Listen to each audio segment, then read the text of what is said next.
Hi friends, Karthik Deepa சீரியலில் ஒரு அட்டகாசமான ரிவ்யூ பற்றி தான் இந்த வீடியோவில் பார்க்க போகிறோம். அதுக்கு முன்னாடி நம்ம சேனலை சப்ஸ்கிரைப் பண்ணாதவங்க கீழே இருக்கிற சப்ஸ்கிரைப் பண்ணை கிளிக் பண்ணிவிட்டு பக்கத்தில் இருக்கிற பெல் ஐக்கனையும் கிளிக் பண்ணிவிடுங்க. இங்கே பார்த்தோம்னா நம்ம கார்த்திக் சாமுண்டீஸ்வரி கிட்டே பேசுகிறாங்க. ஏன்னா எல்லாருமே கும்பாபிஷேகத்துக்காக நேராக கோவிலுக்கு போகிறதுக்கு ரெடி ஆகிட்டு இருப்பாங்க. ஸோ இந்த பக்கம் நம்ம சாமுண்டீஸ்வரி மட்டும் முடியாதுன்னு சொல்லியிருப்பாங்க. அப்போது கார்த்தி தனியாக பேசணும் அப்படின்னு சொல்லிட்டு சாமுண்டீஸ்வரியை தனியாக போய் அழைச்சி பேசிட்டு இருக்காங்க. அப்படி என்னதான் இவன் பேசுறதுக்காக அக்காவை தனியாக அழைச்சிட்டு போகிறான் அப்படின்னு பார்க்கணுன்னு சந்திரா மறைஞ்சு நின்று கேட்டுட்டு இருக்காங்க. உடனே நம்ம கார்த்திக் இங்கே பாருங்கட்ட, நீங்கள் ரொம்ப நாளாக அந்த ராஜ சேதுபதியோட பேரை யாருன்னு கண்டறியணும்னு ரொம்ப ஆவலாக இருந்துட்டு இருக்கீங்க. அவர் யாருன்னு எனக்கு தெரியும் அப்படின்னதும் சாமுண்டீஸ்வரி அதிர்ச்சி ஆகிறாங்க. மாப்பிள்ளை என்ன சொல்கிறீங்க, உங்களுக்கு யாருன்னு தெரியுமா? ஆமாம் அத்தை, அதனால் நான் உங்களுக்கு அவரை யாருன்னு சொல்லணும்னா நீங்கள் கண்டிப்பாக இன்னைக்கு நடக்கிற கும்பாபிஷேகத்தில் கலந்து கொள்ளணும்.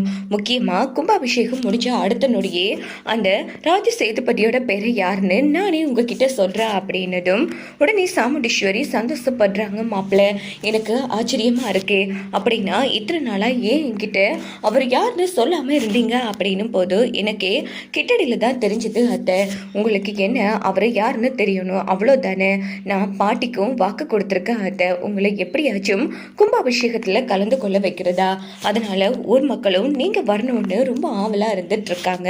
நீங்கள் கும்பாபிஷேகத்துக்கு வாங்க, கண்டிப்பாக கும்பாபிஷேகம் முடிஞ்ச கையோடையே பாட்டியோட பேரை யாருன்னு நான் உங்ககிட்ட சொல்கிறேன், அவரும் கண்டிப்பாக கோவிலுக்கு வருவார் அப்படின்னதும் சரி மாப்பிள்ளை, நீங்கள் இவ்வளோ தூரம் சொல்கிறீங்க, அவன் கோவிலுக்கு வருவானுன்னு சொல்கிறீங்க, நான் அவனை பார்க்கறதுக்காக வேண்டியே கண்டிப்பாக இன்னைக்கு நான் கும்பாபிஷேகத்துக்கு வரா அப்படின்னதும் சந்திரா அதிர்ச்சி ஆகிறாங்க. என்ன அக்கா இவ்வளோ சீக்கிரமாக சம்மதிச்சிட்டா, இவன் வேற இப்படி யாருன்னு சொல்கிறன்னு சொல்லிட்டான். ஒருவேளை இப்போ கும்பாபிஷேகம் முடிச்ச கையோட அவன் தான் இப்படி பேரன்னு அக்கா கிட்ட உண்மையை சொல்ல போறானா? சேச்சே, இவன் உண்மையை உடைக்கிறதுக்கும் நாமெல்லாம் அக்கா கிட்ட இவன் தான் அந்த ராஜசேதுபதியோட பேரன்னு சொல்றதுக்கும் நிறைய வித்தியாசம் இருக்கு. ஒருவேளை நேர்மையா இருக்கா நீன்னு அக்கா மன்னிச்சுட்டு விடலையும் விட்டுருவா, அப்படின்னு நடக்கவே கூடாது. இப்போ என்ன பண்றது அப்படின்னு சந்திரா செம்ம டென்ஷன்ல இருக்காங்க.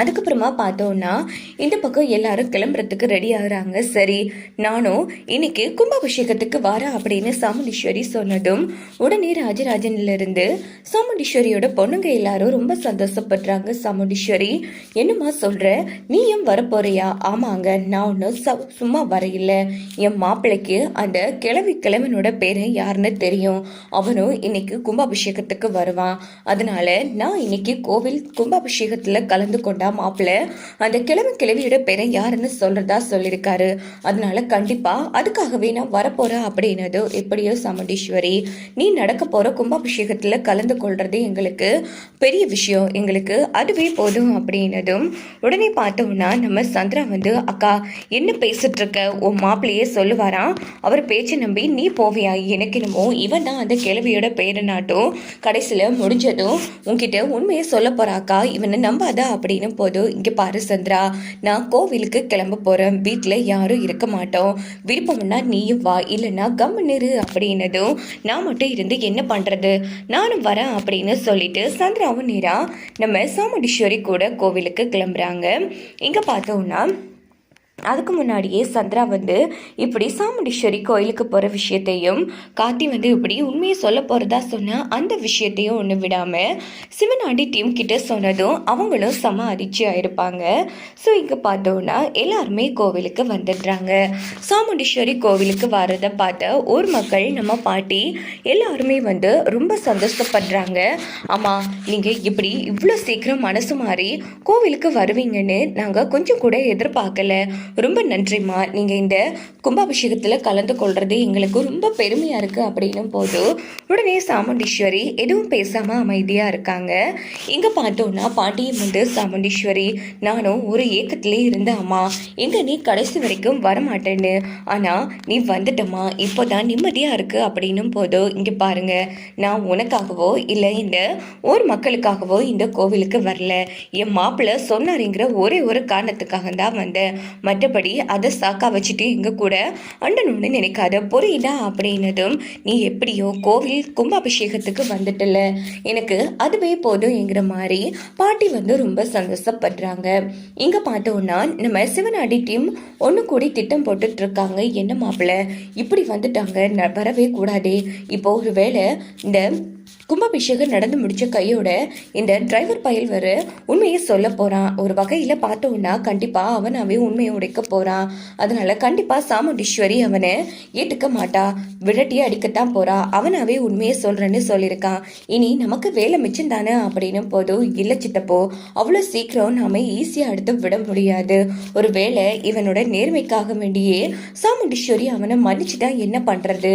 அவன் உண்மையை உடைக்கிறதுக்கு முன்னாடியே இவன் தான் அந்த கிழவியோட பேரண்டு சாமுண்டீஸ்வரிக்கு நாம தெரியப்படுத்தணும் இல்லையா? இந்த கும்பாபிஷேகத்தை தடுத்து நிறுத்த நாம ஏதோ திட்டம் போடணும் அப்படின்னதும், சரி மவனே, முதல்ல இந்த கும்பாபிஷேகம் நடக்க விடாம ஏதாச்சும் பண்ணலாம் என்கிற மாதிரி சொன்னதும், இங்க பாரு சித்தப்போ, இப்போ இந்த சாமுண்டீஸ்வரியே வந்திருக்கா, இதை கொஞ்சம் கூட எதிர்பார்க்க மாட்டாங்க. அதனால பேசாம நாம ஏன் அந்த சாமுண்டீஸ்வரி கதையே முடிக்க கூடாது அப்படின்னதும், உடனே பார்த்தோம்னா அந்த இடத்துல நம்ம முத்துவேல் வந்து, நீ சொல்றது சரிதான், ஆனா கூடவே அட்டை மாதிரி அவ மாப்பிள்ளை ஒட்டிட்டு இருக்கானே, நம்மளால என்ன பண்ண முடியும்? இங்க பாருங்க சித்தப்போ, அன்னைக்கு தன்னோட மாமனை தான் நாம எதுவும் பண்ணுவேன்னு மாமனுக்கு காவல் காத்தான். ஆனா இப்படி அந்த கிழவிக்கு ஒரு விஷயம் நடக்க போகுதுன்னு அவ கொஞ்சம் கூட எதிர்பார்க்க இல்லை. இல்லைன்னா கண்டிப்பா நம்ம அத்தைக்கிட்ட இருந்து அவளை காப்பாத்திருப்பான். ஸோ நாம வந்து இப்போ அந்த சாமுண்டீஸ்வரி மேல குறி வைக்கிறதோ அதே மாதிரி தான். அவன் கொஞ்சம் கூட எதிர்பார்க்க கூடாது அப்படின்னதோ, சரி நீ அவ்வளோ தூரம் சொல்லும் போதும் நான் எதுக்கு மறுக்க போறேன், பேசாம சாமுண்டீஸ்வரி கதையை முடிச்சிடலாம்ங்கிற மாதிரி இவங்க வந்து திட்டம் போடுறாங்க. இங்கே பார்த்தோன்னா கும்பாபிஷேகத்துக்குரிய பூஜைகள் எல்லாம் சிறப்பாக வந்து நடந்துட்டுருக்கு. அங்கே பார்த்தோன்னா நேராக கும்பாபிஷேகத்தை எப்படியோ தடுத்து நிறுத்தணுங்கிறதுக்காக நம்ம முத்துவேலும் சிவனாண்டியும் திட்டம் போடுறாங்க. அங்கே பார்த்தோன்னா நம்ம சாமுண்டீஸ்வரி புடவையில் வந்து எப்படியாச்சும் அந்த இதை வந்து பற்ற வைக்கணுங்கிறதுக்காக ரெண்டு பேரும் என்ன பண்ணுறாங்கன்னா, ஒரு லேடிக்கிட்ட சொல்லி நம்ம சாமுண்டீஸ்வரியோட அந்த புடவை முந்தானையை வந்து விளக்கில் வந்து விட சொல்கிறாங்க. ஸோ அதே மாதிரி அந்த பொம்பளையும் அந்த புடவை நம்ம சாமுண்டீஸ்வரியோட புடவை முந்தானையை விளக்கில் இடலான்னு போகும்போது கரெக்டாக அந்த இடத்துல நம்ம சாமுண்டீஸ்வரிக்கு அம்மன் வந்துடுறாங்க. அங்கே பார்த்தோன்னா அம்மன் வந்து சாமுண்டீஸ்வரி ஆட ஆரம்பிக்கிறாங்க. இதை பார்த்தே ஊர் மக்கள் எல்லாரும் ஆச்சரியப்படுறாங்க. ஐயோ என்னடா மகனே எப்படி ஆயிடுச்சு, அதான் சித்தப்போ ஒன்றும் புரியலை அப்படின்னு சிவனாடி முத்துவேலு செம்ம டென்ஷனில் இருக்காங்க. இந்த கோவிலுக்கு தேவையில்லாதவனுங்களெல்லாம் வந்திருக்கானுங்க, முதல்ல அவனுங்களை விரட்டி அடிங்கடா அப்படின்னு போதும். ஐயோ அவன் நம்மளை தான் சொல்கிறா போல இருக்கே சித்தப்பு அப்படின்னு சொல்லி இந்த பக்கம் சிவனாண்டியும் முத்துவேலும் அந்த இடத்துல பயப்பட ஆரம்பிக்கிறாங்க. ஸோ நம்ம சாமுண்டீஸ்வரி அம்மன் வேஷம் போட்டு வர மாதிரி ஒரு சீன் காமிச்சிருந்தாங்க. கண்டிப்பாக இதில் தான் நம்ம சாமுண்டீஸ்வரி அவங்க அம்மா கதையை முடிச்சுன்னு சொல்லி இப்படி அம்மனே காட்டி கொடுத்து முத்துவேலை வந்து வதம் செய்கிறாங்க போல.